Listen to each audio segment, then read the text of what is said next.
discipline qui est venue en France depuis quelques années et qui consiste en fait à faire glisser une voiture le plus souvent possible sur une portion de circuit. Et donc en gros de regarder la route par les portières, c'est assez fun à vivre. Et puis donc on essaye d'enchaîner sur chaque virage et à aucun moment on est en ligne droite en fait.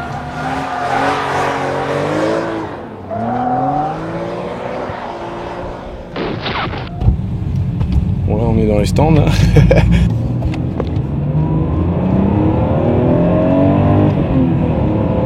Tu vas à combien en pointe sur ce circuit-là?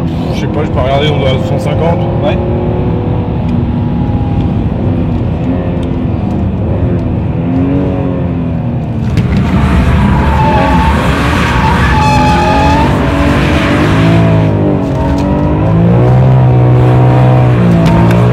Ça a l'air facile comme ça. Ça se couvre un petit peu. Ouais, je me Donc en fait je place la voiture sur les freins. Donc je déleste comme ça mon train arrière.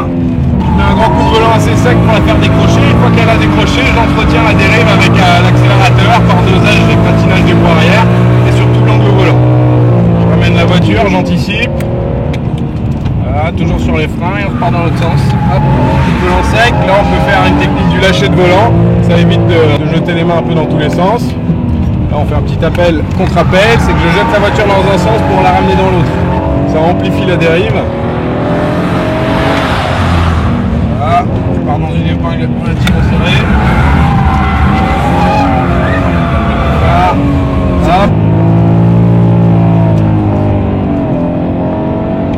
Là par exemple quand tu as de la vitesse, tu arrives à plus facilement jeter la voiture. Voilà, petite flèche droite.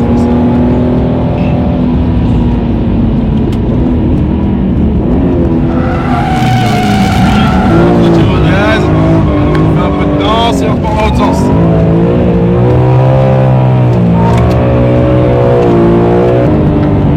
Voilà, on a un virage relativement long.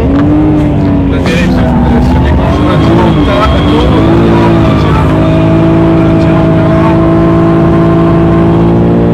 On rattrape pour remettre la voiture en droite. On enchaîne sur le virage suivant.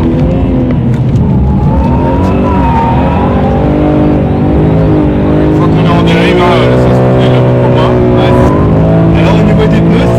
ça dure combien de temps tes pneus sur ce genre de circuit là? Alors tu te doutes qu'on prend pas du pneu de haute qualité. J'imagine. Parce que comme on bouffe énormément de pneus, on fait à peu près un train de pneus par jour. Donc on cherche du bas de gamme forcément.